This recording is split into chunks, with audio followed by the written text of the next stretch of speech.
სამირჩევარაც გაგიმარტივებს გამოცდებს და მოგეხსნის საგამოცდო წინასწარ სტრესს. პირველი საგამოცდო ოთახში შედი 9 საათით ადრე, ან რაც უფრო მალე შეხვალ, მით უფრო უკეთესია, რადგან შენი ტვინი და შენი სხეული შეეჩიოს იმ გარემოს და მარტივად ადაპტირდეს, რომ შემდეგში არ ჩავარდეს სტრესულ მდგომარეობაში.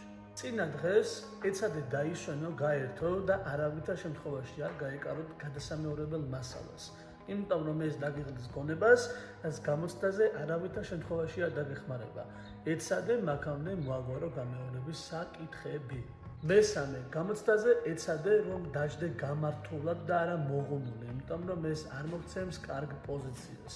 ხოლო გამართული ჯდომა უფრო გაგიზრდის თავდაჯერებულობას და გამბედაობას. იმედია ეს ვიდეო დაეხმარებათ აბიტურიენტებს საკუთარი მიზნების მიღწევაზე და შედეგის დადებაზე.